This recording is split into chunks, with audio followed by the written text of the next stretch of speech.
Anyways, but oh hey, okay.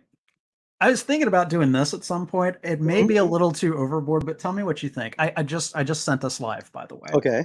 Okay, so a long time ago, like first of all, you probably I don't know if you noticed, I'm wearing the Superior Spider-Man like I see the Superior Spider-Man compression. rash Yeah. card. I see it. Okay.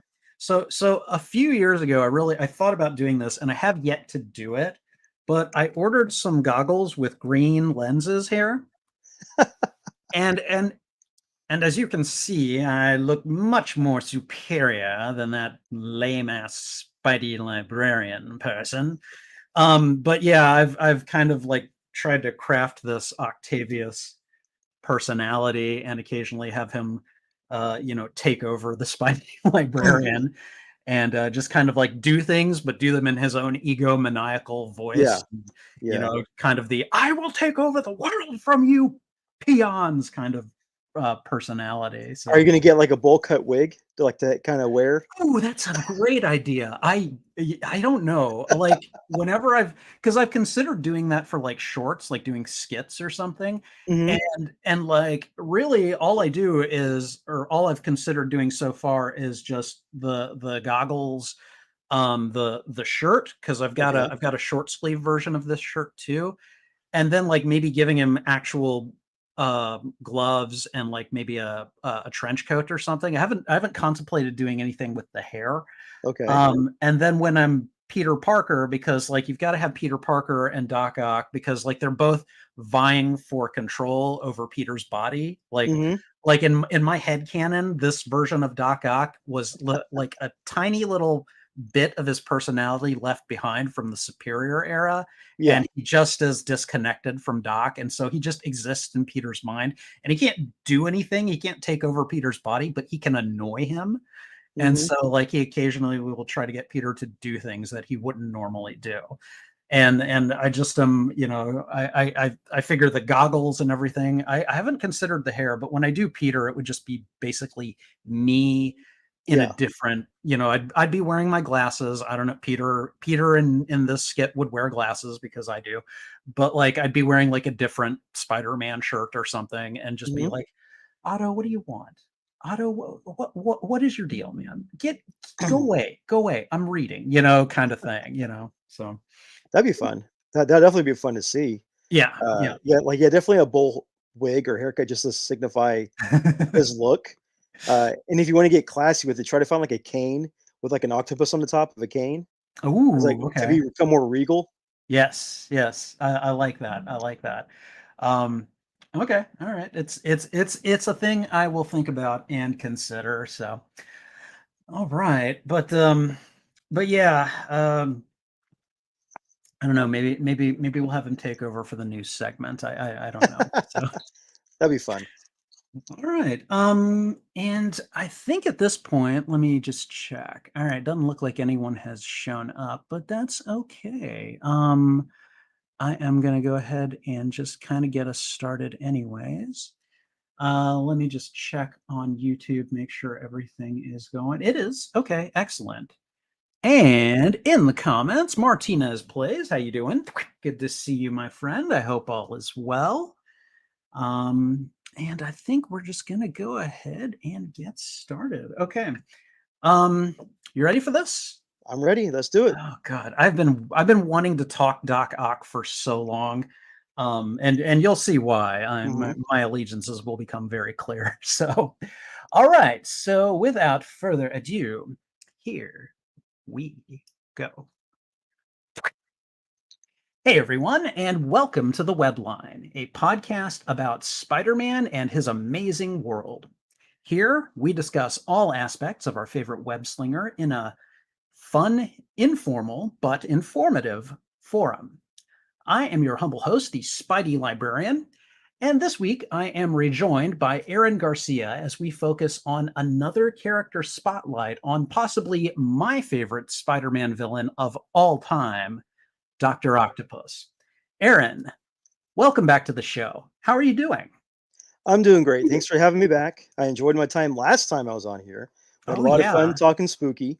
Uh, No, it was great. It was great. And really it's just funny because again, we're Facebook friends and mhm.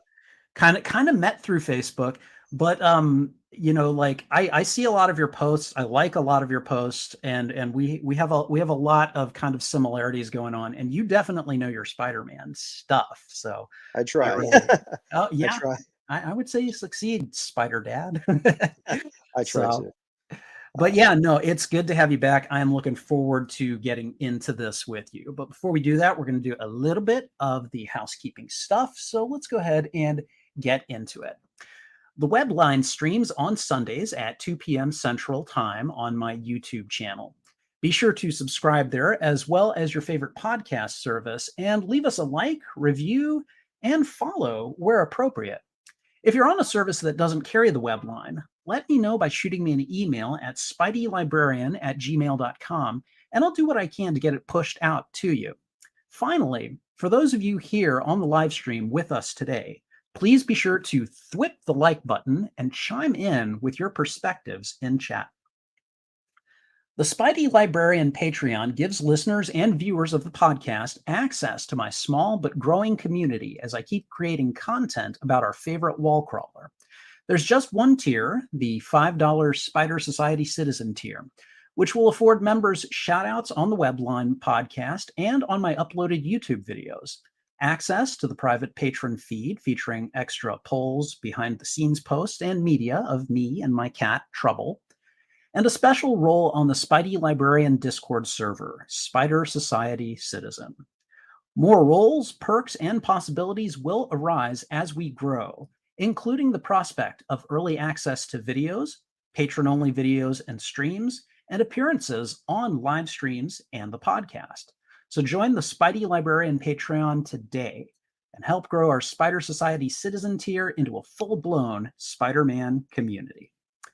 But before we do a daring dive into our timely topic, it's time to dish on the latest spiderific developments with our knockout news segment, the Bugle Newsflash. Okay. Should I put on the goggles and do Doc Ock for this one? you can do it. You can Oh, do it. good. Let's see if I crack, and if I do, I'll just restart as myself. If because that's gonna be the main contender here. All right.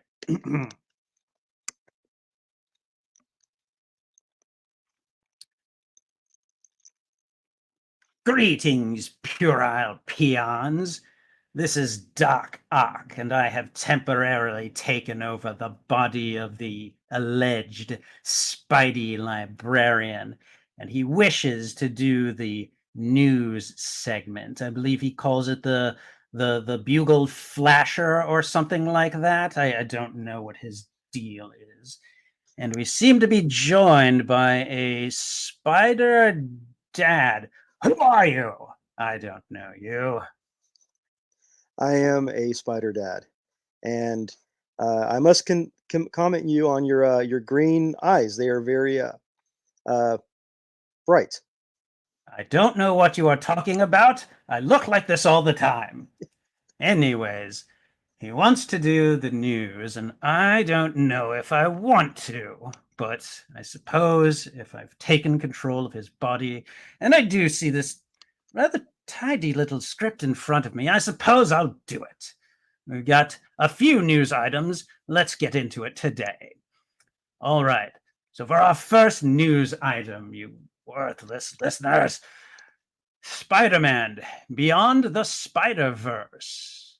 What is that? That is a movie, I think. It's an A animated movie. movie? Movies? What? There are Movies. movies of There are movies. Spider-Man? Yes, and not you. What? Yes. They dare? I will correct this another time. Anyways, Spider-Man Beyond the Spider-Verse unveils its first look at Spider-Gwen and the Abyss. What is an abyss? Oh, hold on, That hold on, that hold on. is I think. Wait a minute. You said you had something. What? What is it? the abyss. That Yes. is what people called Sony Movie Studios, The Abyss. Yes. I think if there is a greater foe to Spider-Man than Doc Ock, it is probably Sony. So, all right, the Abyss. I'm delving into the Spidey Librarian's feeble memories here. The Abyss is apparently what the Spot becomes. Who is the Spot? He's another Just Spider-Man foe, isn't he? he is, and actually he's a nice guy, but he's got some difficulties adjusting. Oh, do you know what this is? Difficulties adjust. Tentacles, It is the world's smallest viola, viola. playing a What's sad a tune. what's a viola? Are you serious? Yeah, what's a viola? A viola, it's Is like a that short for violin. ravioli? It's like a violin. Okay, like a violin. It's like a violin, except it's smaller. And I made it even smaller by making it this small. Can you make it smaller? I don't have access to lab equipment to do that. Anyways, the Spot is apparently so powerful after the events of the previous movie, Spider-Man Across the Spider-Verse, That's right. that apparently he can call himself the Abyss now. He has given himself a graduated name. Some of us Spider-Man supervillains are happy with the names that we got from the beginning, so I don't understand what is so grandiose about having to level up to give yourself a new name, but whatever. Well, I mean, there are better names than Otto. Like what? Frank. Frank? Who do you know that is a good Frank? And Furter? I don't know. Frank sounds better. Frankenstein. Frank Castle. All right, anyways, so we have apparently seen storyboards of Spider-Gwen and the Abyss, and I believe it occurs when the Spot appears to reverse his color schemes. He goes from mostly white, sporting black spots all over his body. What? I never met this person. I think he's someone I would have bumped into. But he goes from having that to being black with white spots and apparently the size of, well, several well-known kaiju, I believe. Hmm. Anyways, Sony has released these on several different Twitter accounts, Xter, Twixter, whatever you wish to call it these days. Make up your mind, Musk.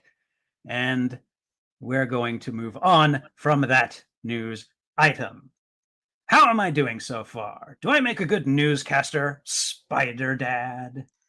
You're doing pretty good. I mean, your delivery is a bit spotty, but it's working out. You making some kind of joke?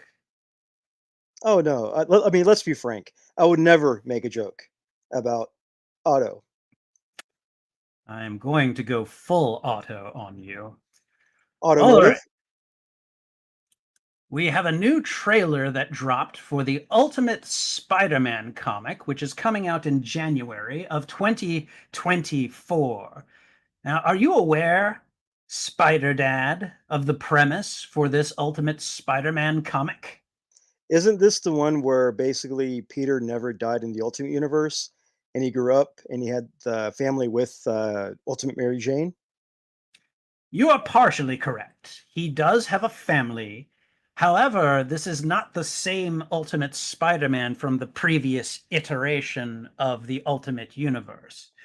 What is going on is this one writer, someone by the name of Jonathan Hickman, has decided to essentially recreate the Ultimate Universe. It is a different universe, but it is set into motion by one of the foes that survived from the original Ultimate Universe. I believe he was a rather intelligent fellow by the name of Reed Richards, and I think he went on to call himself the Maker.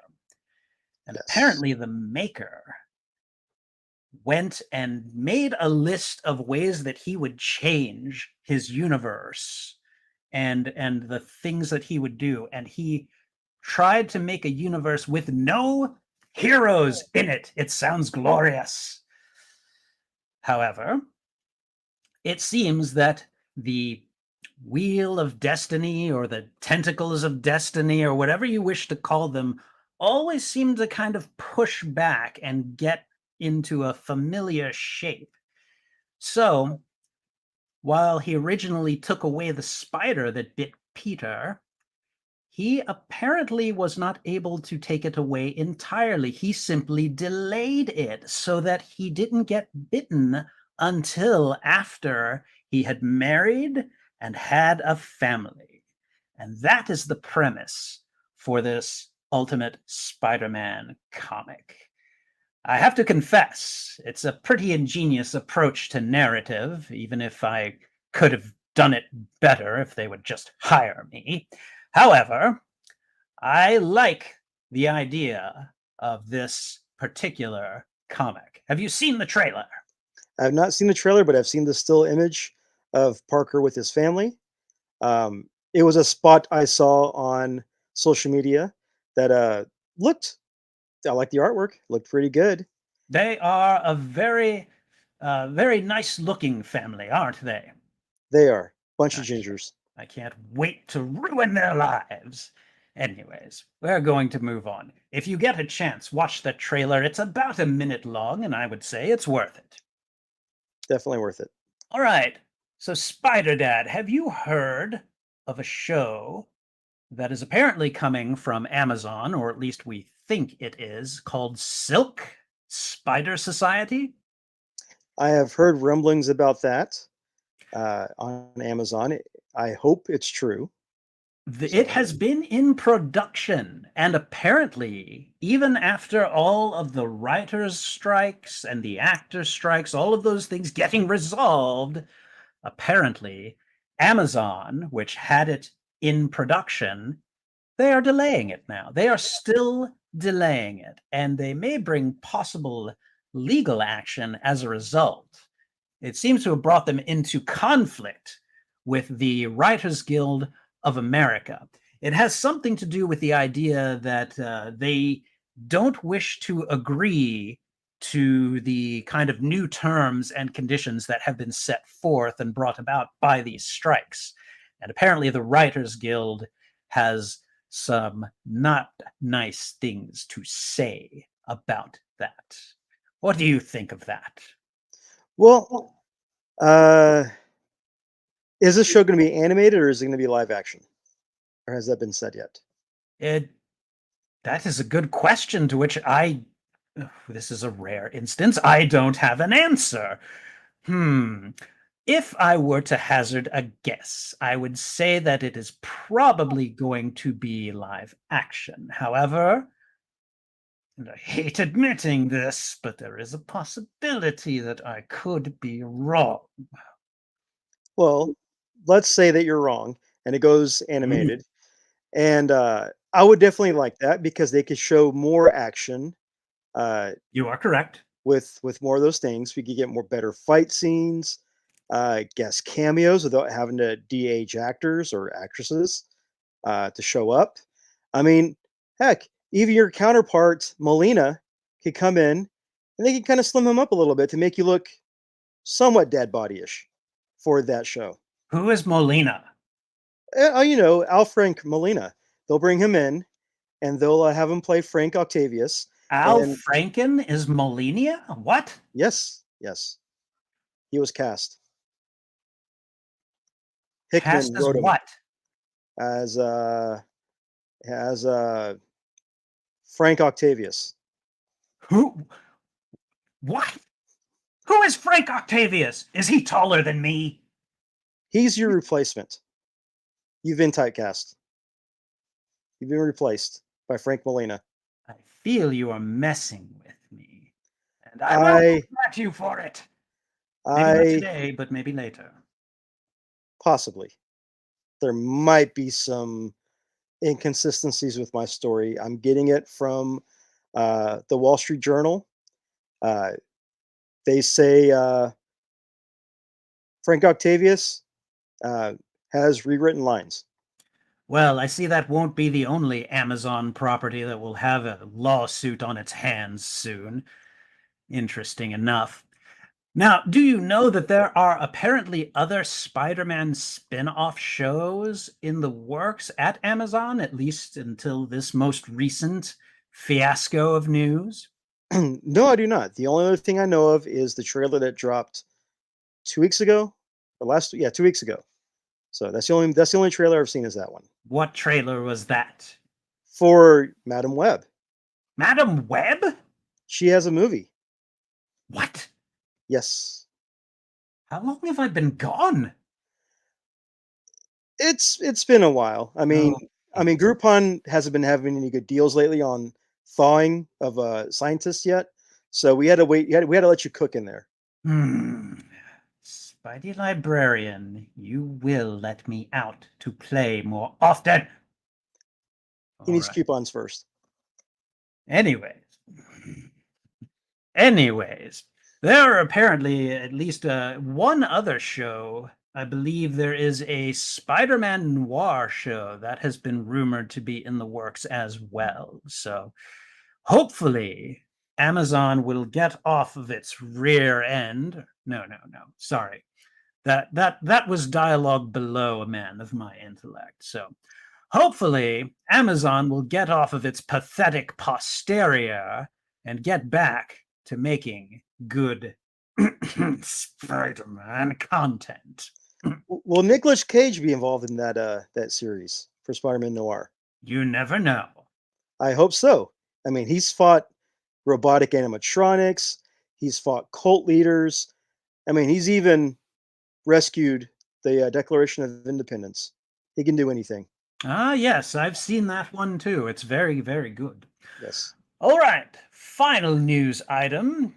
Actor Jamie Foxx is apparently facing legal exposure for sexual assault from an incident that occurred in 2015, a mere year ago, at a rooftop bar. Uh, and apparently, this is a result of I believe it's called the Adult Victim Survivors Act, which opened up a window for those who have endured sexual assault and would have otherwise been unable to prosecute because of the statute of limitations. This is unfortunate, as of course we know that Jamie Foxx has portrayed the lesser Spider-Man foe known as Electro. However, it seems that when you are a celebrity, your penchant for misbehavior just seems to be a thing. I don't understand it. I am an egomaniacal, brilliant, and very powerful villain. But let me tell you something. But aren't you also grabby? You're a very grabby villain. Yes, but not Hey, without hey, informed consent. 6 hands. That's 6 chances right there. Spider-Man consents to being grabbed whenever he throws a punch at me. What about Aunt May? What about her? Didn't you grab her with your arms too? I was robbing a bank. I had to take a hostage. That's different. Oh, so you're just, helping her cross the street in a violent fashion while getting money bags. At least I'm not groping her. I don't know. I've seen the video and the extended cut. What? An extended cut? That extended cut, yeah, that clock end came in handy. That's an additional hand, so that's 7 hands now. Okay. Well, it didn't happen. Wasn't me. And yes. Be good to people, even if you're a celebrity. All right. Anyways, I'm sufficiently uncomfortable. I've got to go. Goodbye. Okay. All right. What was that? Uh, Oh God. Did Octavius come out? he came out. He was all handsy. Oh God. What did he do? He made a lot of do. He read your news article. He did a lot of things. He Oh, he got did? angry a lot. His he was something. He was Okay. something. The last news item was about Jamie Foxx. Oh God. Yeah, he read Jamie Foxx. Okay, all right. Yeah. Okay, wow, he got through the entire news segment. He did. I am not looking forward to playing that back and probably having to edit it. But You might have to. okay, well, if he got us through it, then we're good. And I'm just gonna say that last item about Jamie Foxx is, eesh, God dang. I don't like putting this kind of thing into the podcast, but like I also feel kind of irresponsible if I don't, simply because uh, you know it's one thing to get an accusation. If that Yeah, accusation makes it all the way to court, then I feel like I have to say something about it. it's very shocking to hear about Jamie Foxx and with that news. Nice Uh, fun. All so right. Well, anyways, yeah. I mean, guys, just try to be good people. That's really all there is to life, in my just be good. opinion. Just be good. Just be good to people. That's the Okay. All right. Well, anyways, that is all the Spidey news that I'm probably going to have to edit later for this week. Now, let's get ready for our feature segment, the character spotlight on one fortunately gone from my body right now, Otto Octavius. All right. Okay. How bad was it? Was he just off the rails? What? To be frank, he was um, not very talkative. Not talkative, but interactive. He didn't like to be talked to. He liked to do the talking. Yeah, that tracks. That tracks. He just does not. He does. I've tried to get rid of him. I really have. But like after we excised Otto from my body and everything, and he got his body back, things were fine for a while. And then like apparently he just left this tiny little piece of him behind, and I can't get rid of him. And sometimes, usually I can suppress him, but sometimes he just kind of comes out. It's kind of like with Bruce Banner and the Hulk, only my Hmm.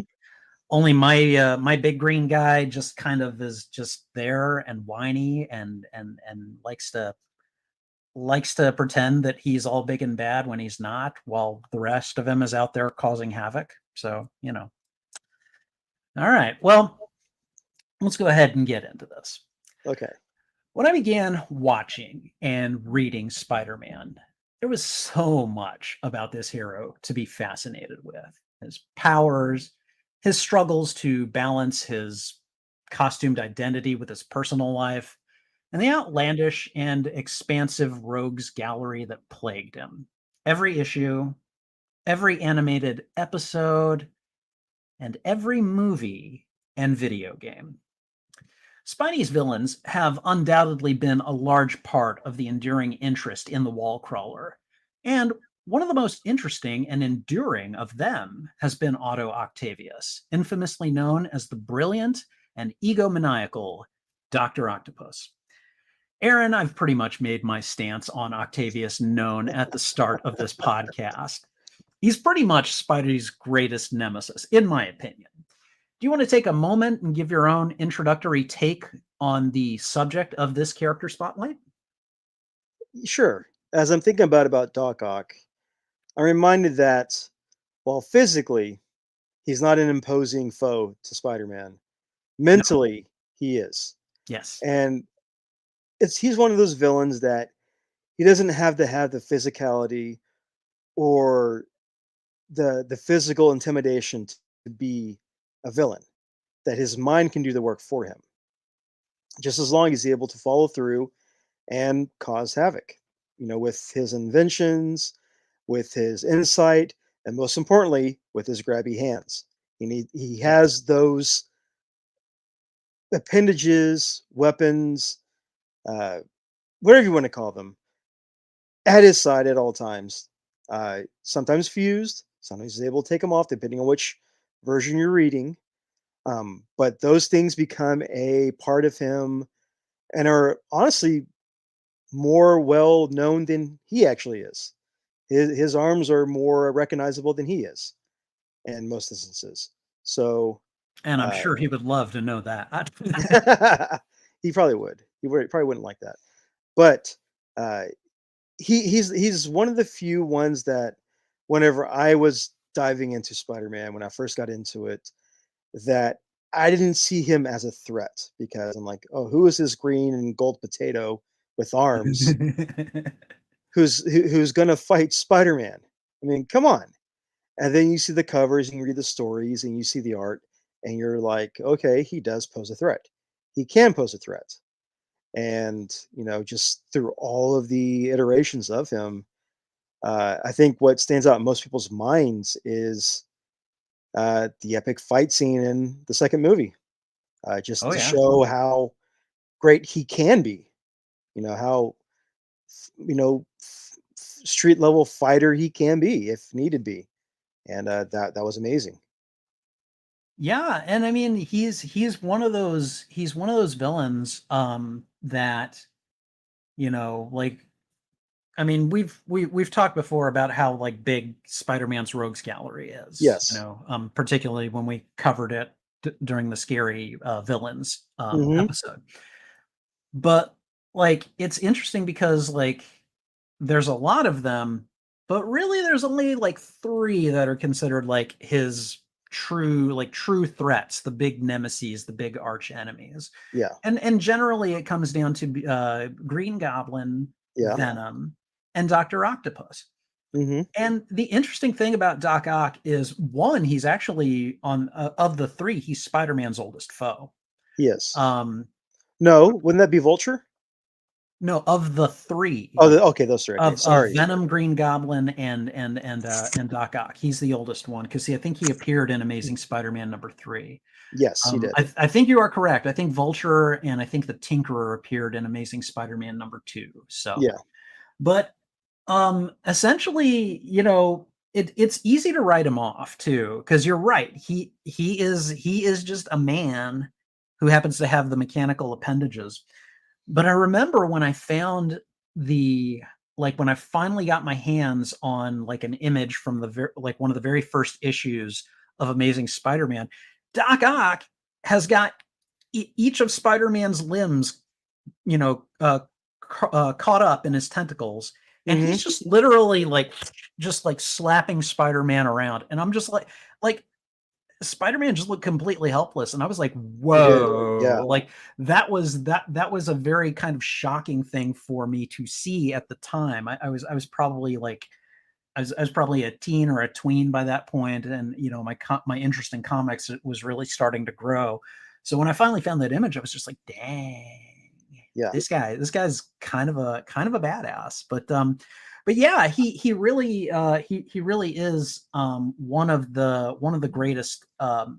He's one of the greatest threats to Spider-Man. He's got a lot of distinctions among Spider-Man's villains, and I'll be happy to go into those at some point later. Hmm. But since we've given our personal kind of quick takes, let's go ahead and delve into brass tacks. Talk about the minutia a little bit. Let's go ahead and start with a character bio. Now, I'm not going to try to cover 60 years of Doc Ock's bio because it's actually pretty extensive. Yeah. I will go ahead and hit some of the bullet points. And Aaron, please feel free to chime in with anything that I miss, anything that you want to add to, Hmm. and let's just kind of let's just kind of get it going here. He was created by Stan Lee and Steve Ditko. Surprise, surprise. Yes. He appeared in Amazing Spider-Man #3, and the cover date on that is July 1963, which probably means that he first appeared probably in May, like April or May of that year. Um, yeah, Yeah. the yeah, because July would have been when they needed to pull the cover or Yeah. pull the issue. So uh, basically, bullet points about him. He is a brilliant scientist, but he's very prickly. When he invented the arms, his colleagues would call him Dr. Octopus behind his back. They would make fun of him. Hmm. Nobody liked him. He was very unlikable. When the mechanical harness was fused to his body during an accident involving radiation, it drove him mad. And he went from just being unlikable and antisocial into just going into full on mad scientist mode. He became criminally insane and then just turned to a life of crime. Yeah. Over the years, he has basically been presented as one of Spider-Man's most like difficult foes to beat. Whenever he shows up, like he's the first person to just out and out defeat Spider-Man in a fight. Like the first time they met, that Hmm. image that I talked about, that was basically him slapping Peter around and then just tossing him out a window. Like, Yeah. and Yeah. Peter actually thought about quitting the superhero gig as a result. He eventually came back, but there's really no doubt that Doc Ock kind of kicked his ass the first time that they met. Hmm. And again, he has he makes appearances whenever he makes an appearance, it's just like, oh god, Doc Ock's here. Gotta bring the A game. He's the founder and leader of the Sinister Six. He gets very offended if anyone else tries to take the lead He of the does. Sinister Six. He does. He Yes. does. I think it was the first issue of Superior Spider-Man where like it was just on full display. He's like, I guess they'll let anyone call themselves the Sinister Six these days, and then just proceeded to throw down on all of them as Spider-Man, of course. He took on the identity of the master planner to steal atomic equipment and was eventually revealed as the master plan and dropped a building on Peter at that point. Hmm. He almost married Aunt May. Yes, he did. He was killed during the clone saga by Peter's insane clone, Kane, Hmm. and then was resurrected by the Hand. I didn't know that until recently. I knew he had come back, but I didn't know the Hand had something to do with it. They Yeah. had a hand in it. No, 106. 106. 106. All right, that's fair. Anyways, his mechanical arms have been modified and upgraded over the years, and at one point he was able to restrain and knock out the Hulk because he had adamantium arms at that point. Yes. Um, I remember reading that comic directly and going like, oh no no no no, that's bad. Let's see. He is um he is one of very few, surprisingly few villains who has actually gotten a kill on Spider-Man. Like he Hmm. killed him and he took his body and became the superior Spider-Man. Yeah. Um, Well, the mind oh, swap thing. yeah, the mind swap thing. Yeah. Um, he did eventually come back to become the superior octopus when he gave the mantle over to Peter. Um, but and for a time he was like a hero slash anti-hero and was even kind of an ally of Spider-Man's. And unfortunately, I haven't read any of those books, but I really am fascinated to learn more about that Yeah. period of time because I would imagine Peter would have some very complex feelings about Octavius as an ally. So, and then it seems that today he is back to being a villain, but is apparently also starting a new run as the superior Spider-Man. And I've just started to get my hands on those comics and want to read them. But those are kind of, for me at least, the big kind of touchstones in Octavius's very storied career as a comic book villain. Aaron, anything to add? Anything you want to talk about during this Uh, bio part? I think I would add that uh, Octavius also got Parker his doctorate. He put him back to school. Yes, yes, he In, did during the Superior era. Yes. during the Superior era, he did that for him. He also orchestrated a giant plan which involved the Sinister Six and taking out part of the Avengers just to switch bodies with Spider-Man. So not only did he take out Spider-Man, he took out the Avengers as well. Thor, Iron Man, all of them. That He was one hell of a read. I remember that. it was insane. I'm like, wait, he's planning the Rhino against Thor. Rhino's gonna get stomped, no problem. No, Thor gets impaled, takes him out. He empowers Electro to take out Iron Man. You think Iron Man would have like preemptive programming to prevent, EMPs and shocks and stuff like that. No, Shocker took out, not Shocker, Electro took out Iron Man. It was an insane read that Doc Ock planned and carefully put together and carefully did everything, and it worked. It was Now great. that was the ends of the Earth story, right? Yes, it was. Okay, all right. And I've actually rated that costume on a tier list. The one that he puts together specifically for that fight. Oh, the And armor? yeah, the armor, I think it's like the spider armor, like Mark 2 or 3 or something at Yeah, this yeah. point. And I mean, to be perfectly honest, it's not one of my favorite costumes, but what I really like about it is that it really kind of gave him a chance to rock and roll with the whole not just Peter as like a science superhero, but him as also just being able to kind of like use a lab and make the stuff that he needs to fabricate solutions to dealing with specific Mhm. villains. I really, really liked that about that suit. Wasn't my favorite in terms of looks. It's okay, but it's not great, kind of thing. But like I like what it signifies for him. So Yeah. It did the job, and it worked. it did. It did. Um, Let me think. I think what we're gonna cover next is going to be appearance, personality, and powers. I just figure those things kind of all go more or less hand in hand here. So, uh, so the big thing about Doc Ock, I believe, Aaron, I believe you called him a potato earlier, and The green and gold potato. that's not that is not incorrect. He is a stocky person. He is bespectacled, and occasionally you'll see him chomping on a cigar, kind of like J. Jonah Jameson. That's true.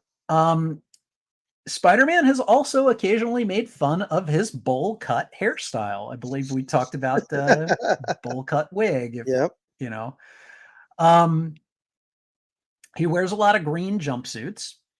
He has a genius level intellect and he is an inventor extraordinaire.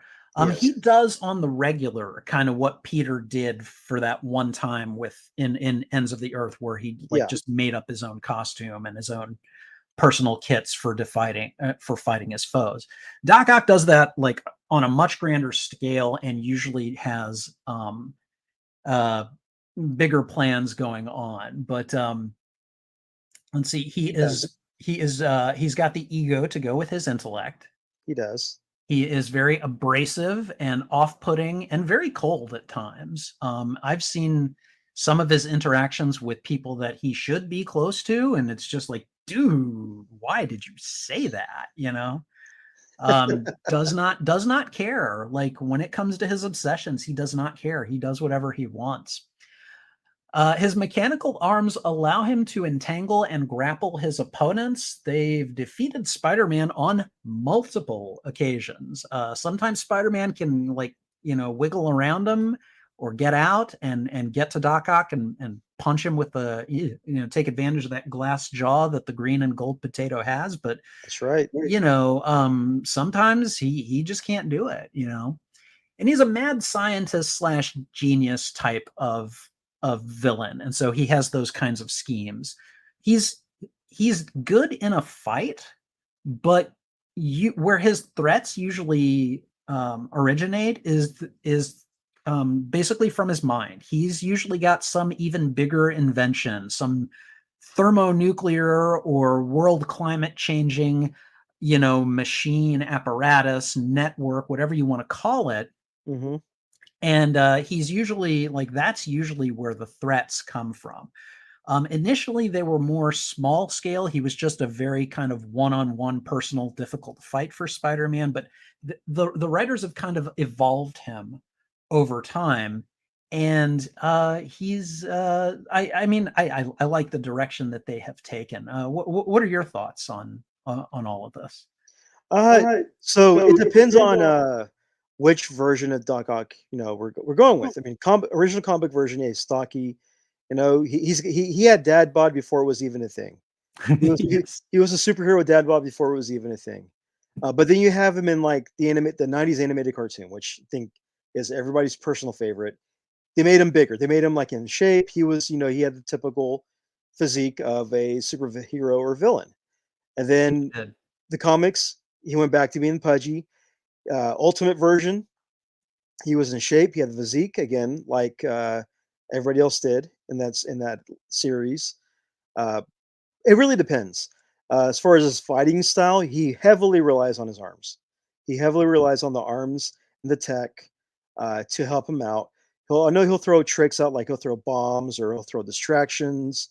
He'll take pieces of other enemies that he sees being used effectively against Spider-Man, and he'll sort of put that into his arsenal to try to trick him as he's fighting him. Like I know one issue had he took out like a Mysterio little distraction cubes to trick Spider-Man into thinking things were flying at him, and when he reacted, uh, he took advantage and fought him with hit him a few times with his arms.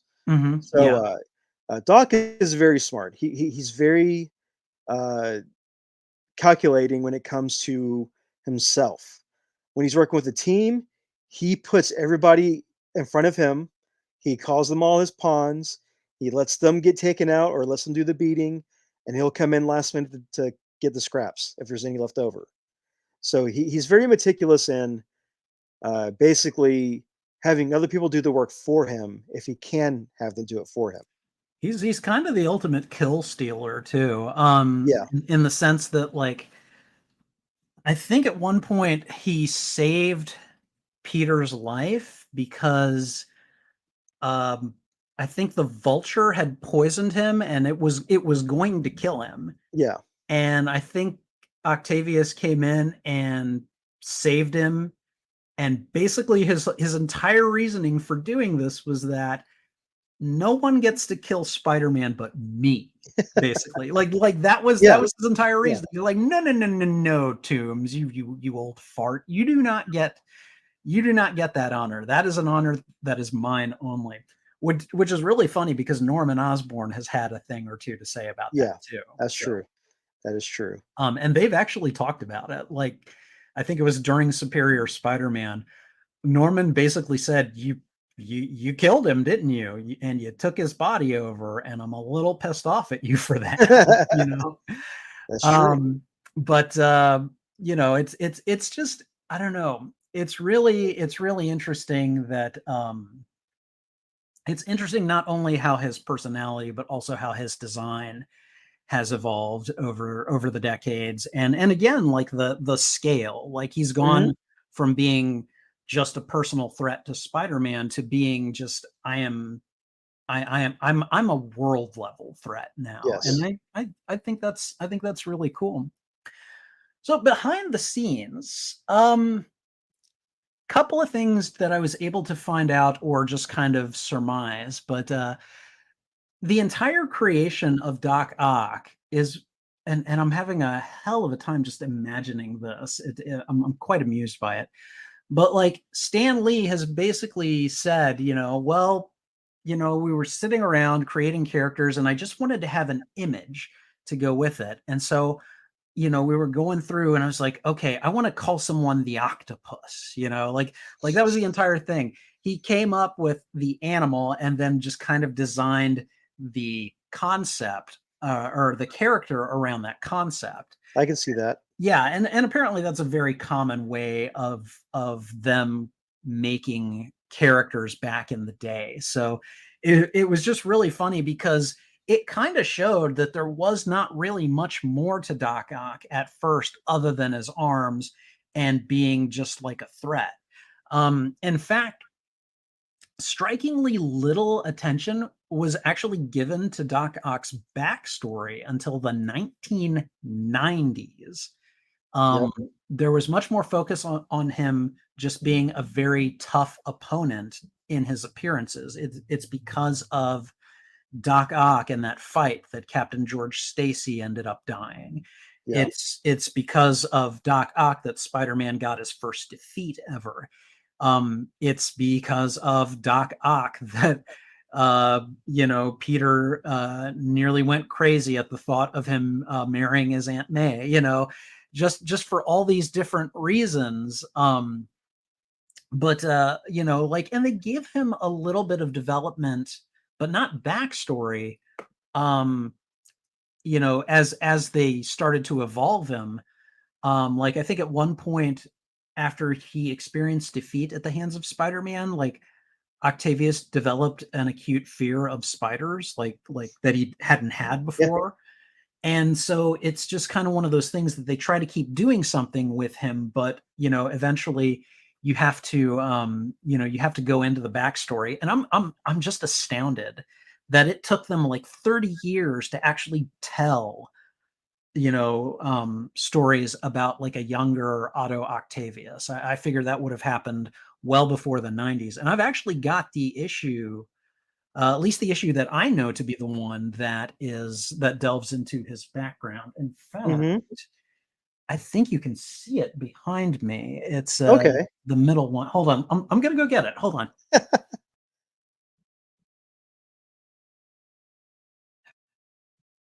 All right. So for those of our listeners who are just listening to this on audio, I am holding issue 3 of Spider-Man Unlimited. This is a comic Ooh, from I think 1994. I think 93, 94. It's somewhere in that era. somewhere around that era, and it's basically, I mean, the cover is a large Doc Ock with a smaller Spider-Man in front of him, and it says, "Revealed at long last, the secret past of Doctor Octopus."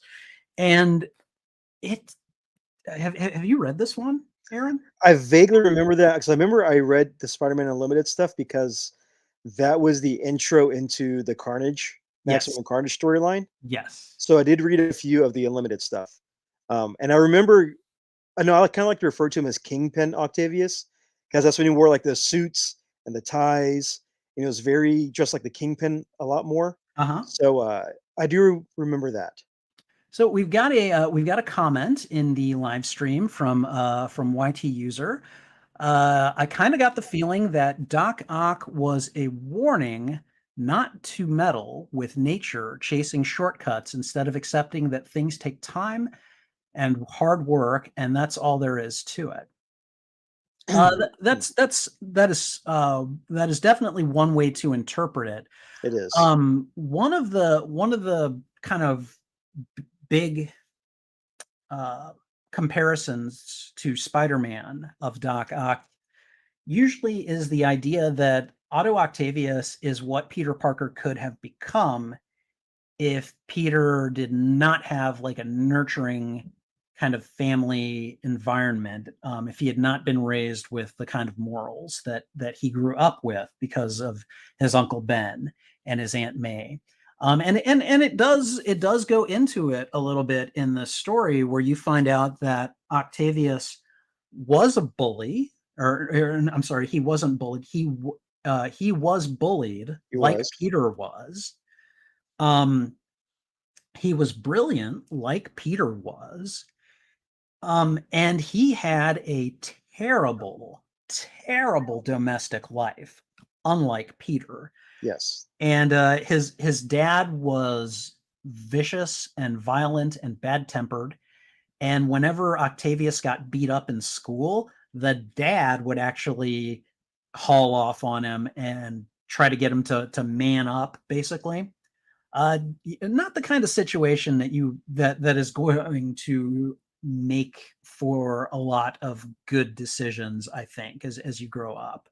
Um, it's the kind of trauma that's going to leave a mark. So, Yeah. and essentially, I, again, I feel like, and we'll get into this eventually, but I feel like the iteration of Spider-Man that we see in the Sam Raimi movies. I feel like Sam Raimi might have read this comic and started to go, okay, all right, this is how we can make Doc Ock, and instead of being like just a bad, unlikable person, we can actually make him into a good man Yes. who is essentially has this horrible thing happen to him. And I think it's very effective. Like I'm really one. I mean, if you can get this story, I would highly recommend it. It's really good. But I feel like that story is kind of the beginning of let's look at Doc Ock and really see what we can do, not only to humanize him, but to kind of fundamentally change him. And yeah, I don't know.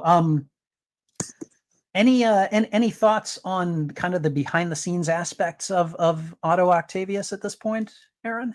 I think that Otto was basically the split off of what if Peter didn't take his responsibility serious.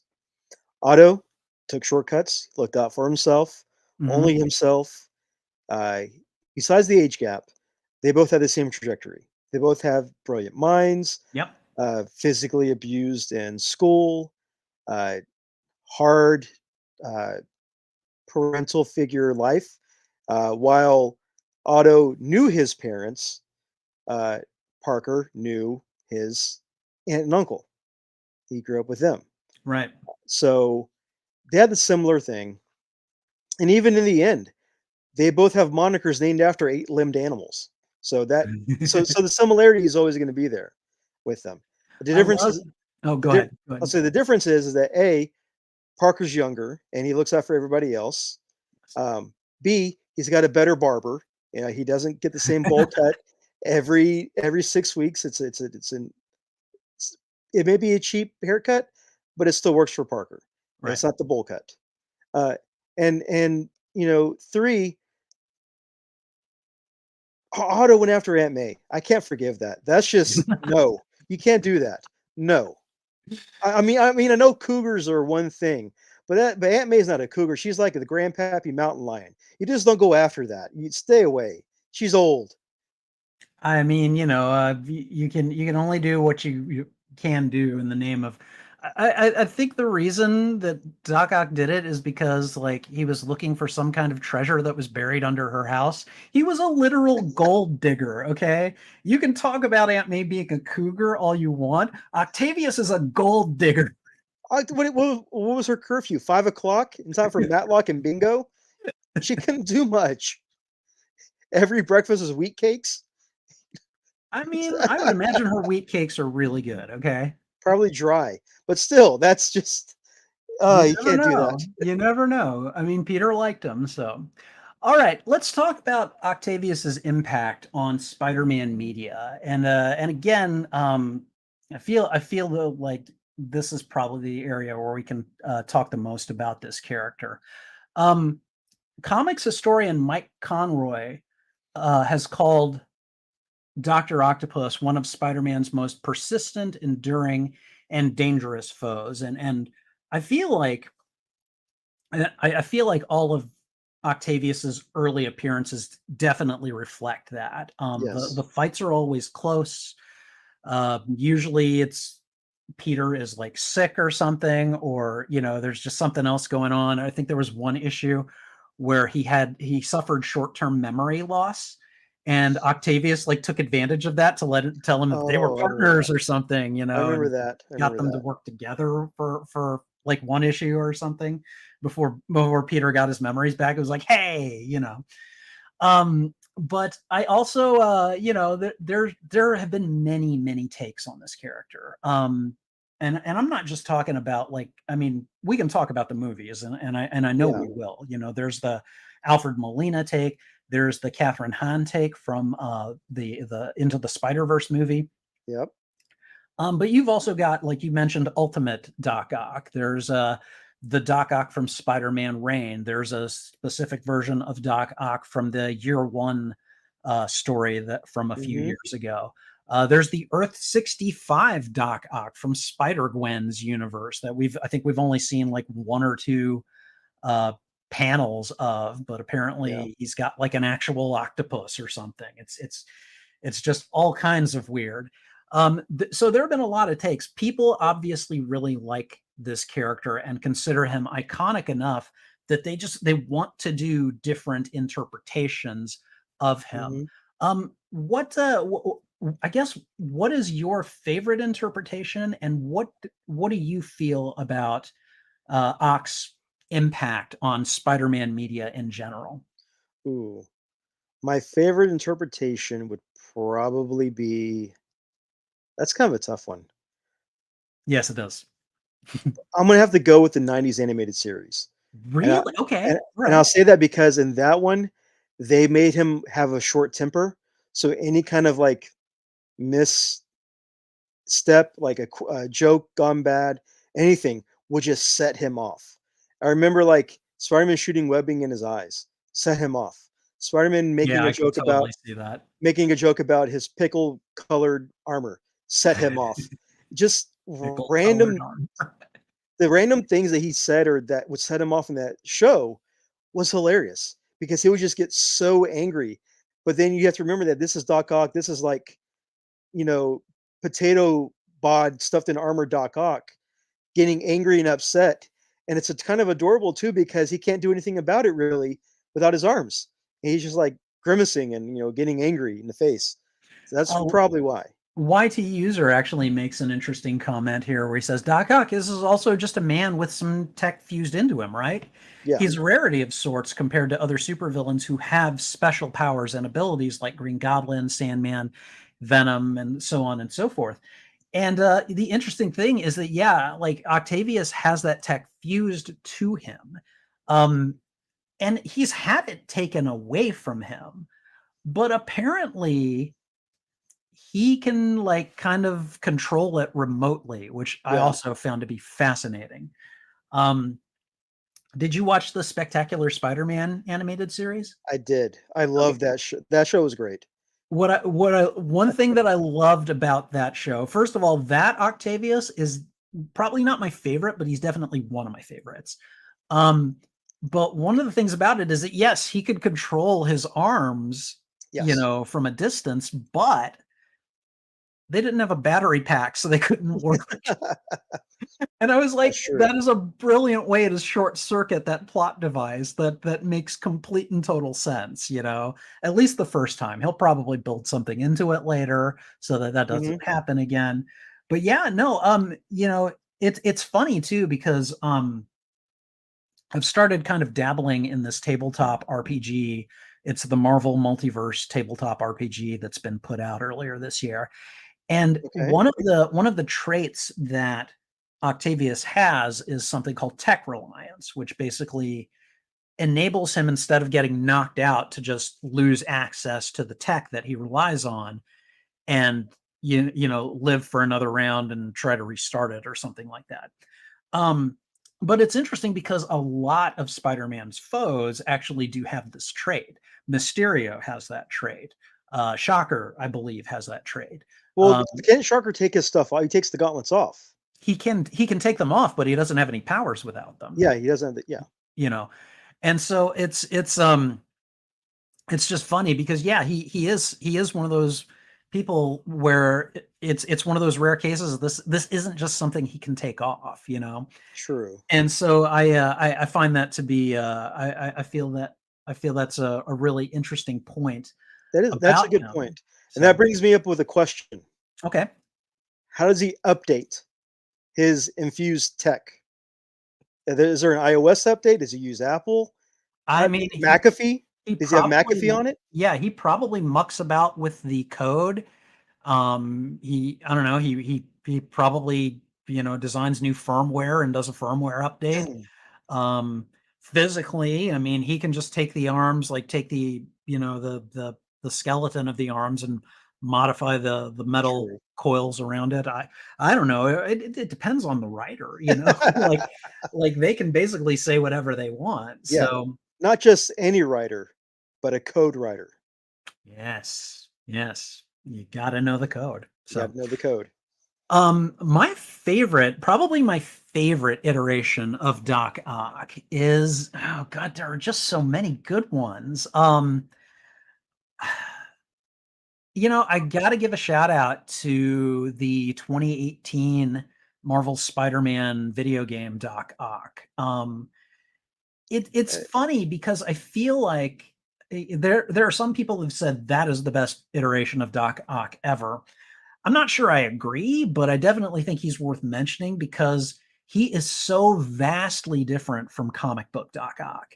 yeah, he He is. is a genuinely good man. He finds out that Peter is Spider-Man's, tech person, and actually just like he's like, okay, well, here's like a suit design that might help him out, like, go ahead and implement that. And it's just like he was a scientist that was really wanting to do good.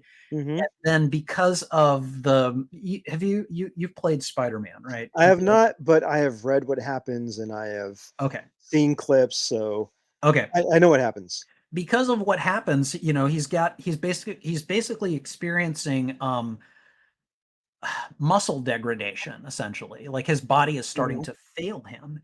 And so it's because of that, and because of the kind of rage, like, his mind is fine, Yeah. but he has to start figuring out ways to make, like, the mechanical appendages serve him. And in doing so, like, it interfaces with his brain, and that's what starts to affect his judgment and everything. Hmm. And it's just one of those tales where he starts off a good man, he has the best of intentions, he's trying to help Peter, who I'm pretty sure he knew was Spider-Man from the get-go.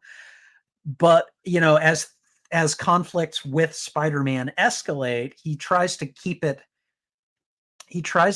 away from Peter. Like, he's like, I know you're Spider-Man, but I don't want to, like, fight you at the office or anything. Yeah. And he tries to keep it above boards, but finally, he gets more and more criminal until it's just like, okay, I'm going all out supervillain mode, and now it's time to leave that life behind and just embrace this. And so Yeah.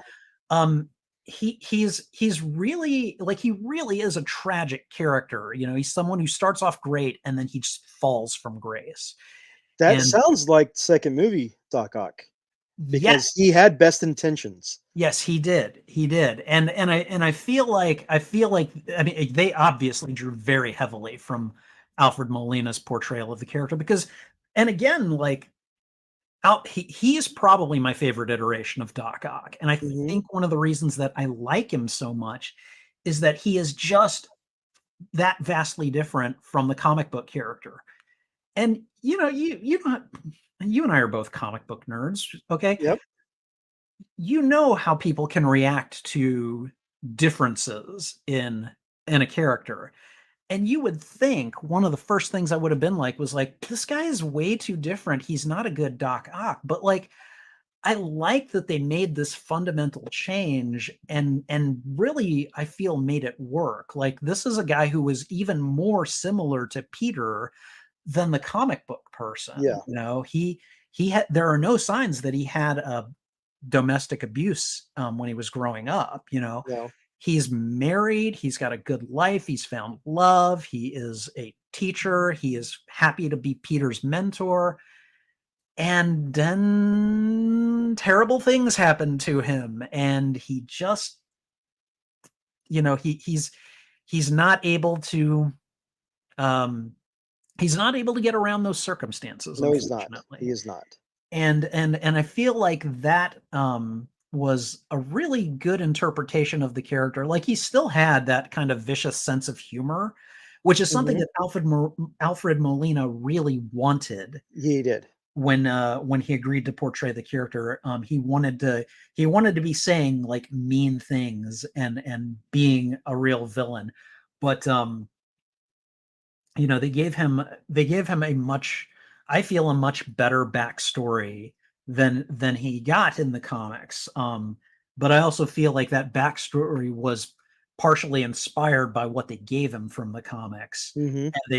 And I feel like Sam Raimi just took it and was like, yeah, we're gonna tinker with this a little bit, and we're gonna make him a good man.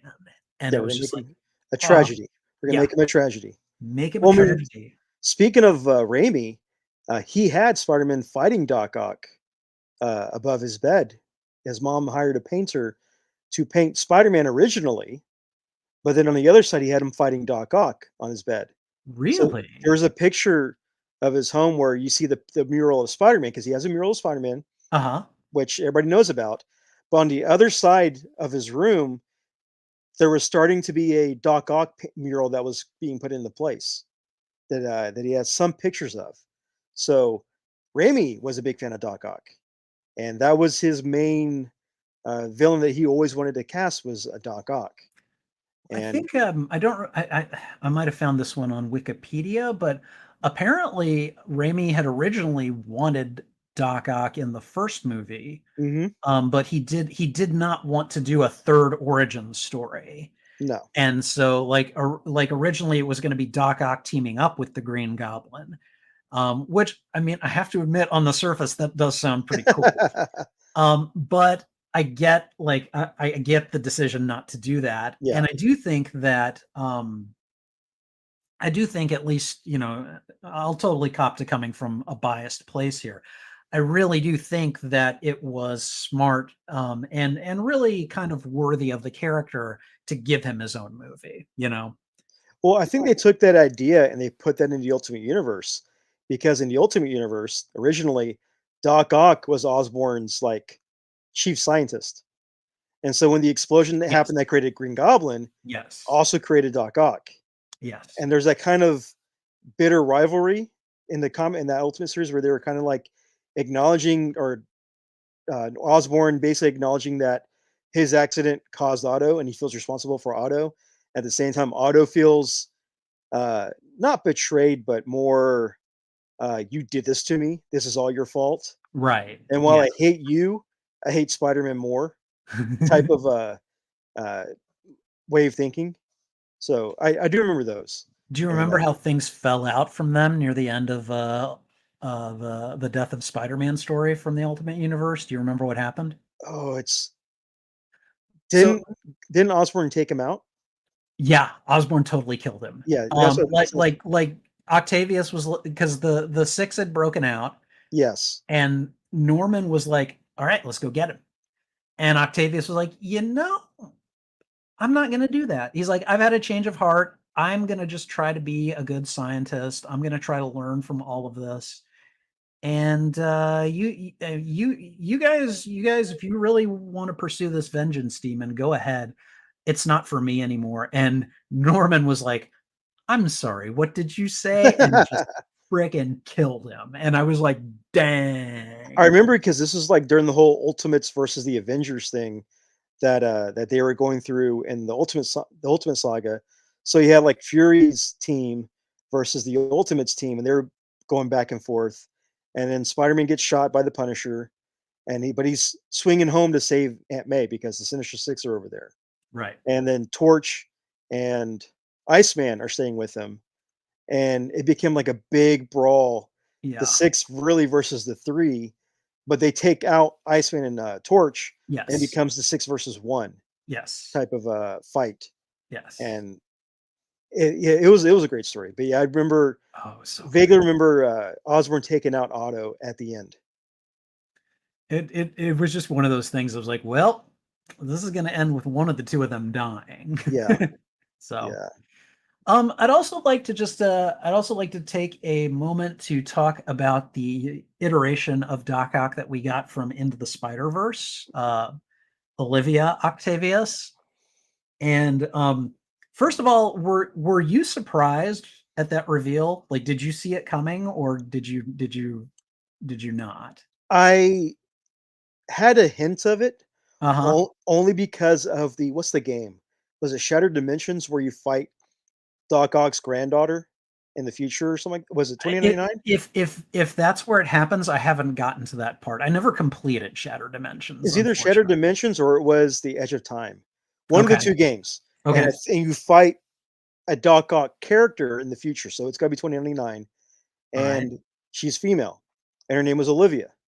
And so when I saw the movie, I'm like and in my mind, I'm like, "She's a scientist.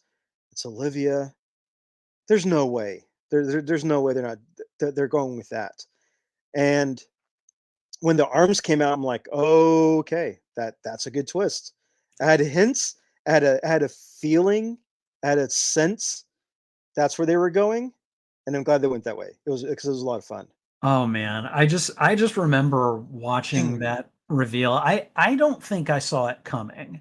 I don't think I had put together the clues until like maybe like just before the reveal. Like I think when she says, Yeah. "And I for one can't wait to watch," and I'm like, "What?" And I'm like, "Wait a minute, are we getting a supervillain here?" And then like the goggles came on, and then I knew. I was like, "Oh," and then the Yeah. arms came out, and I'm like, "Mm-hmm. Okay, all right, we're doing this. All right." And I was just entranced by it. I was also pretty interested in the fact that Olivia Octavius may have been friends with Peter's Aunt May in that Yeah, universe, I like think so. because she just calls her Liv, and I'm like, what? I got because she's like, no, Mhm. no, no, my friends call me Liv, my enemies call me Doc Ock, and I'm like, okay. So what'd you think about her inflatable arms? Her inflatable arms, like Yeah, the her arms were inflatable instead of the typical metal coils that well, Doc Ock is known for. I knew they weren't metal. I was wondering if they were organic. No, they were more like the inflatable kind of like Baymax type of, material where it's like the heavy duty inflatable, Really? I never compression caught that. material. Yeah. Yeah, no, I didn't realize that. Interesting. Okay. Um, apparently I need to work on my observation skills. No, that's fascinating though. So are they like does she just have like an air compressor built into her or something I don't know. I don't know, that's but I okay. noticed they were different because there's a scene where, like, she's grabbing Peter or Mhm. Peter B, Okay. and she's squeezing him, but she's not really squeezing him, she's, like, inflating her arms as she's gripping him, uh, Huh. and so that caught me kind of off guard too. I was like, "Oh, that's different. That's That's kinda cool, but very different." different. Yeah, no, I'm kind of fascinated and I want to know more about this now. So, yeah, did not realize that was a thing. Very, very cool variant on Doc Ock though. Mhm. And again, like this one feels like she's probably a little bit closer to the comic book origins than say your Alfred Molina or Yeah. your Marvel's Spider-Man video game Doc Ock, and in that she is just like she has no problem being a villain at this point. She's like, Yeah. yeah, I'm enjoying being a villain here, and she's making jokes. Like I think when she's chasing Miles, she's like, "Excuse me, young man, could you bring that back, please? It's proprietary." And Yeah. I'm like, yeah, I mean, um, when she first appeared, because we hadn't seen an Osborn yet, I thought she was gonna be the Osborn because okay, she was more for, because Otto doesn't really talk a lot unless he has to. right, She was, like, instigating conversation, she was talking a lot, she was going back and forth, asking a lot of questions. I'm like, and again, I thought, "Okay, this is I know she's something." Is she an Osborn? Is she, like, not, corporate Osborn, but, like, the scientist Osborn? yeah, And that's where I thought they were going with it, because we saw Green Goblin in the opening. I thought, "Okay, is she the Osborn?" And no, didn't happen. I'm like, "Okay, but still, that's really cool that she was Octavius." yeah. No, I was really glad that they actually utilized Doc Ock fairly significantly in that first movie. I mean, like, and it's funny too because like the Green Goblin actually appears first, but he Yes. barely is used in the movie like at Yeah. all. And I was just like, yay, more Doc Ock, But So with that Green Goblin, we never got to see him revert back to his human. He was that's the correct. hulking goblin, but we never got to see him revert back to normal Norman or Yeah. Which I Normac. imagine Norman would have had a difficult time taking orders from Fisk, which makes me wonder, did Fisk have leverage over him? What was going on there? So, Yeah. you know, but yeah, no, I love those variations, and I just love that they are kind of your, this, they are kind of like proof, or at least very strong evidence that Doc Ock is a very kind of like iconic and interesting enough villain that people want to do their own takes Mhm. on him. And again, in my opinion, he's the best Spider-Man villain. He Yeah. is the I think in the comics, Peter has actually said, like he's actually named Octavius as his primary arch nemesis, which I'm sure peeved off quite a few Green Goblin fans. But like it's just kind of one of those things where it's just like, yeah, I could see that being a thing. Um, Mhm. but overall, I mean, he's one of my favorite characters, probably for one of the reasons that Spider-Man is one of my favorite characters. One of the things that I like about Spider-Man, and this is why I sometimes get into arguments with people who say that organic webbing is better, which you'll never get me to agree Nah, to that. nah. But I understand why people want the organic webbing. But for me, the reason that I like the mechanical web shooters better is simply because I like the idea of some brilliant kid stumbling into these powers and then having the ability, the intelligence, the determination, whatever you want to call it, to really kind of like supplement those powers and to Mhm. kind of use his brains, use his wits to really kind of augment those abilities and make them work for him. Yeah. And that's kind of the same way that Otto was. He was a brilliant kid. He was bullied like Peter. Mhm. I know I've brought this up before. Um, and we've seen flashes in the comics of how he can be a better version of himself. Yes. And I really feel like, the story of Doc Ock is do you watch Cobra Kai? Yes, I do. Okay, all right. So first off, I love Cobra Kai. I Excellent, do too. excellent I do show. too.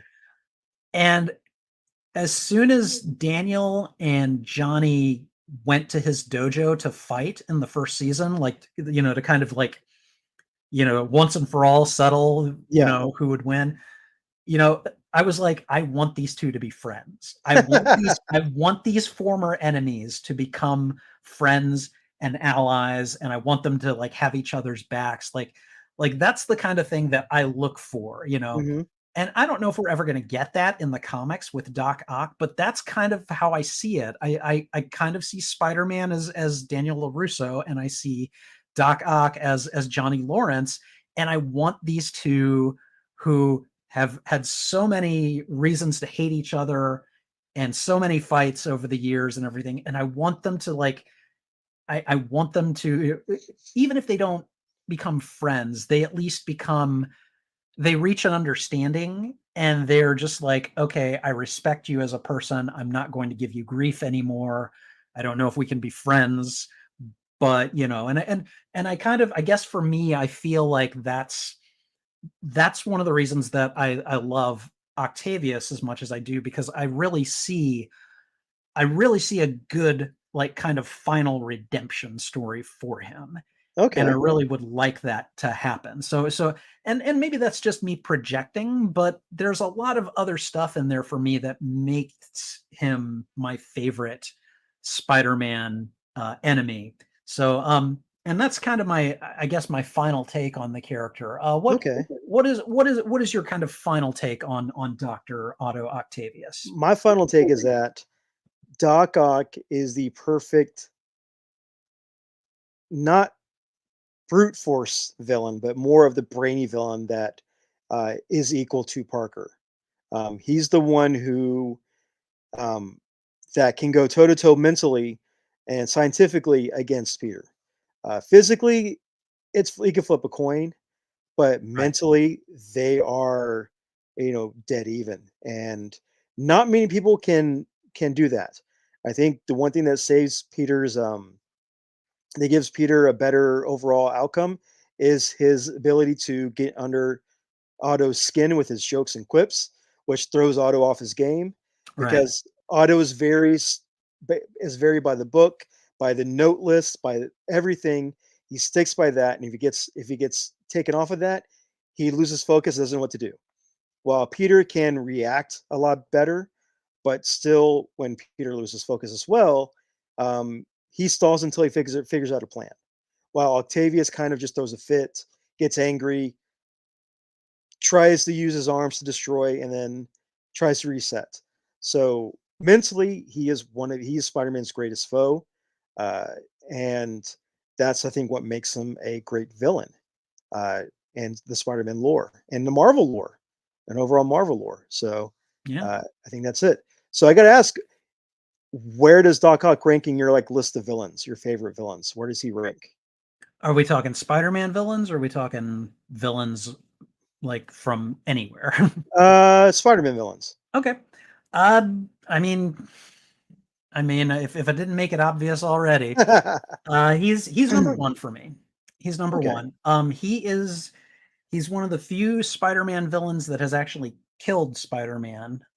Like the Green Goblin can't even make that claim, you No. know. Um, he has tormented Spider-Man in different ways and at various levels throughout his life, which the Green Goblin can definitely make that claim.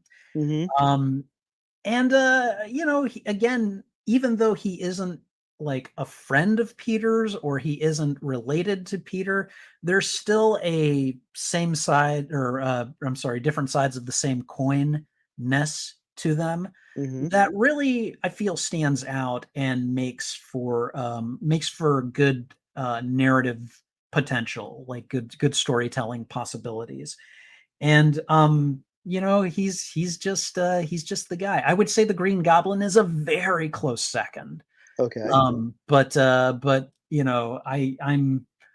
I don't know. I'm not much of a businessman, so so maybe for that reason Norman doesn't appeal to me quite as much as Octavius does. Okay. Octavius strikes me as more of a tortured genius, Okay. whereas like Norman is like he's a genius, but he's like the corporate privileged, I have money genius, so but yeah, Okay. for me, it's Doc Ock, or he's number one. What about for you? For Spider-Man villains, he's in my top five. He's in your top five? He's in my Okay, top five. I will always be a Craven the Hunter fan. I don't know he's a good why. pick. He's a Uh, really good pick. I've always been a fan of Craven the Hunter. I'm a little iffy on the movie that's coming out with Aaron Taylor Johnson. Who is not? Uh, I'm iffy on that one. I'm a Morbius fan, but that movie was just not good. Oh Bad God, writing, bad writing, and forced after credits. I I will. think. I will eventually get to reviewing that movie. Oh, I don't mind Leto as Morbius. I thought he was a good choice. The storyline and the script were just garbage. Yes, Matt Smith, great actor. he This was movie, like the terrible best part of the choice. movie. Terrible choice for you have Morbius. You have a lot of villains that they could have picked from, a lot of characters and a lot of things they could have done. And we just made bad choices. They just made a Yeah, lot of bad choices with great actors. yeah. So yeah, Craven, Morbius, Hobgoblin, uh, the Phil Urich version. I love Okay, that version. all right. Ned Leeds is pretty good too. Uh, Hobgoblin, that's my three. Number four, uh, probably a tie between Doc Ock and Electro, classic Okay, Electro, not Ultimate. I okay. love I That's love fair. classic Electro, uh, just because of the starfish mask. I thought that's really cool. I like that Jamie Foxx actually paid homage to it Yeah, briefly in No Way Home. That was great. that was pretty cool. And then That's great. five, if I have to end it on a villain that's uh, kind of silly, but I always loved the action figure, and that would be Hydra Man, just because the concept of Morty that guy Dash. is so silly, and even in the animated series, him being an MJX, that's his reason. He's like the Scott Pilgrim X that never left. Uh, I love that. but the action figure was so cool though. It was really cool because he was like he didn't have legs. He just had like the water mount, and he Yeah. would shoot the water with the giant fists. So those are my favorites. But Did Doc you Ock is oh, go ahead. but Doc Ock is a tie for four. He's Okay. definitely a tie for four. Okay. Did you ever play it's no longer available, unfortunately, but there was a mobile game called Spider-Man Unlimited. It was a mobile endless runner game. Yes, I did. Okay. Yes, I did. Occasionally, because they would switch villains in and out of the game all the time. They Hydro would. Man was one of the ones you could fight. I remember And that was toward the end when I quit playing was Hydra Man was coming in. I was yeah. like, "Oh, this is silly. Come on, this is silly." Oh, I loved it. I loved it so much. I'm still mad that that game is gone. Like, I really, Game Loft, you bring that Yes. game back, you bastards.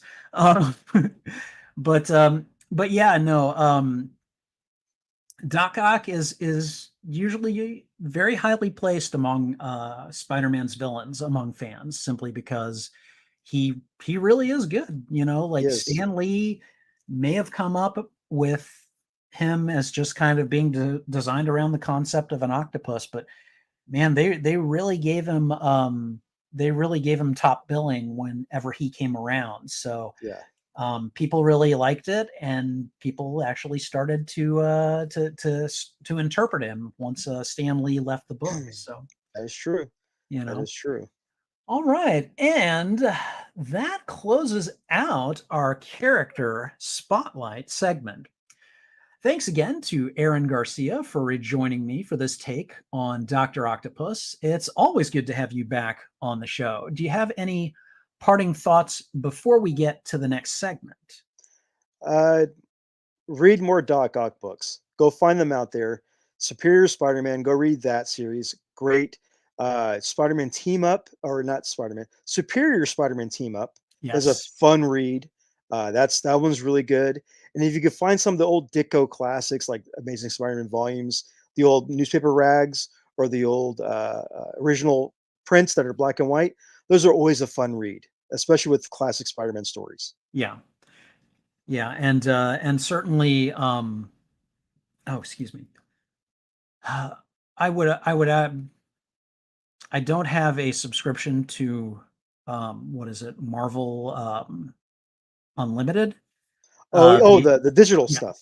Yeah, you can find a lot of that stuff on there. Although I will be very quick to point out, at least the last time I had a subscription, this comic, Spider-Man Unlimited 3, was not on there. And I did write them, and I'm like, come on, guys, this is from the 90s. Like, put it on there. And Yeah, they wrote me back some canned response, which is like, yeah, we'll get around to it at some point. Shut up, yeah. So I mean, I don't really want to shill for Marvel Unlimited, but I will go ahead and just say that it is a pretty good resource for finding You stuff. know what? I'm not going to show for Marvel Unlimited.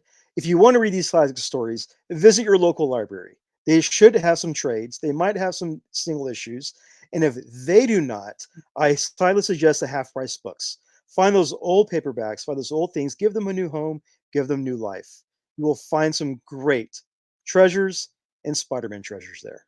And as a librarian, not only do I endorse that message, but unfortunately, I also have to say, comics and graphic novels at your local library usually don't have a very long shelf life. And that is because entities like Marvel and DC do a not very good job of binding them when they make No. them. And so comics and graphic novels circulate very well at the library. So they are changing hands all the time. So they get worn out very quickly. Hmm. And then another crime that Marvel and DC commit is that they don't do back orders on stuff like the Superior Spider-Man. I wish that I could, develop the comics and graphic novels collection at my library that way, but unfortunately, they put those graphic novel trades out for a limited time, They and then do. they just don't reprint them, or when they do it once in a blue moon. So unfortunately, while I agree with Aaron in principle about going to the library, you're gonna have to take those limitations into account, Yeah. because those library items are usually very popular, and they get worn out very quickly. And once they get like torn up or something, usual policy at the library is to discard them, which usually involves a procedure that is governed by their board. They can't just like give them out to people. So um, but yeah, half price books is also not a bad idea. I've actually found quite a few comics at half price books. Like I found a big chunk of Amazing Spider-Man comics for like a quarter a piece, and they filled like gaps that I had. They were Hmm. like from the early 300s, Yeah. and I was able to get them for like a quarter a piece, and they were definitely worth more. I think they have people now who actually go through the bins and actually price them out. They So, do. They do that now. They do that now. they do that now, but I managed to grab probably one of the final, you know, one of the final windows of time where you could actually do that. I think I ended up spending okay, I don't think I got them for a quarter piece. I think I got them for 50% off their cover price, though. And so, like, I think I've got, like, Amazing Spider-Man number, like, 310, and I think Mysterio is on the cover. Hmm. And I think the cover price was, like, $1.50 or $1.25, and so I got it for, like, 75 cents or, like, 62 cents or something like that. Okay. And I got a whole bunch of comics from that era for that price, and it was Yep. just like, "Wow, this was a good day." You I think know? my biggest treasure I found both volumes of Renew Your Vows for that trade, Oh, really? and I paid $7 each for each trade. And Very that's neat. a great storyline. Renew Your Vows is so much Yes. fun. Yes. Do you have any, projects that you would like to plug or wanna tell people where you can be found online? Yes, so you can find me uh, YouTube at Front Row Negative. You can find me there. I'm usually doing unboxing videos. We just finished up our Halloween edition episodes. Normally we do four, but because of time constraints and vacations and holidays and all the other stuff, we combined them into three episodes. So Wow. went through our yearly annual Halloween brackets. So find out who won that. We have our 2000s era, Friday the 13th era, full moon era, and creature features. So that was a lot of fun to do. Yeah, YouTube. We are on Instagram. We are on Facebook. Uh, we that's where we're at so far. I know. I think last time I was on here, I said I'm going to work on an X or a Twitter account. Have not done that yet. We're not on Threads yet. I just don't have the time to sit down and create that. But I'm also creating art too. So, and I have a shirt shop at both TeePublic and Redbubble. There is a Spider-Man design that I've not been cease and desisted with yet. That is still up. So go ahead and grab that before I get cease and desisted again. Again. So uh, there are those things that as well. Uh, but yeah, as far as Instagram, you can find me on Instagram at Suicide Fox with two X's at the end. Uh, and then message me there. I have a ton of Spider-Man knowledge that I'm willing to share, as well as horror movie knowledge. Yes, yes. Another passion of mine as well, so and also, I don't know if you're aware of this, but I'm actually considering, creating, like, another YouTube channel for, like, doing movie reactions, Hmm. and, what we've been doing on my main channel, this channel right now, is I've been doing live streams where we go through the, Internet Movie Database's, like, top, I think we started with the top 250 movies of all time, and I went through it, like, in 50 movie segments and just made a list of stuff that I haven't seen.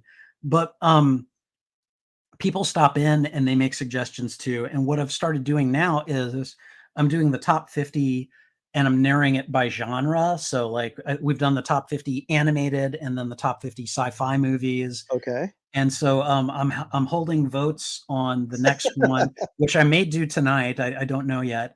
But, like, we're just voting on genres and seeing which one I end up doing, and it's been a lot of fun. It's been a lot of fun. So, Okay. check it out if you get the opportunity. So, but I think on that note, we're going to go ahead and move on to the web spinners recommendations. Okay. All right.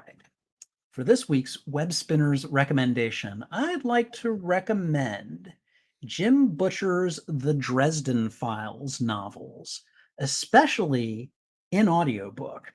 Now, have you ever had your friends recommend a piece of media to you? They're like, "Hey, I know you. You would love this, okay? You need to, like, read this or watch this or listen to this, okay?" This is one of those pieces of media that someone actually said that to me, and then when I finally, probably years later, got around to finally, like, consuming it, I was like, "Oh my god, this is awesome." The Dresden File is an urban fantasy series of novels about a wizard who is also a private eye in Chicago, and he basically is listed in the phone book under wizard, and and basically kind of gets embroiled in these kind of hard-boiled detective stories, but they also almost always have to do with the supernatural world. The Dresden Files has wizards, magic, vampires, fairies, werewolves, demons, angels, uh, otherworldly beings from outside of reality. It is chock full of all kinds of stuff, and it really blends them very well together. I really love this series and think that it is worth checking out. And again, I would love to recommend the audiobooks.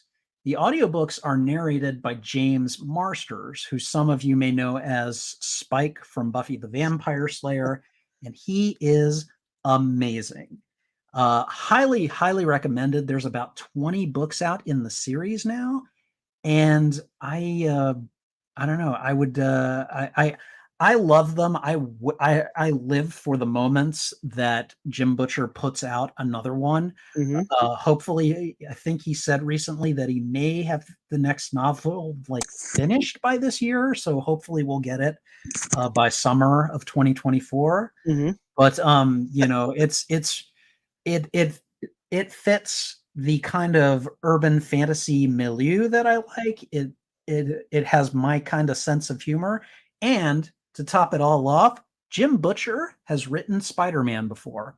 He wrote a That's true. Spider-Man novel called, I believe, The Darkest Hour or The Darkest Hours, which Yeah.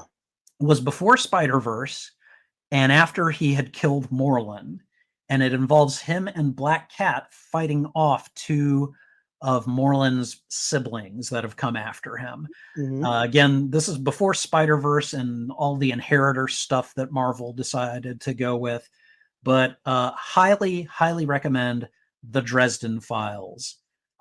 They are wonderful, and I will never stop recommending them to anyone who exhibits even the slightest interest Hmm. in them.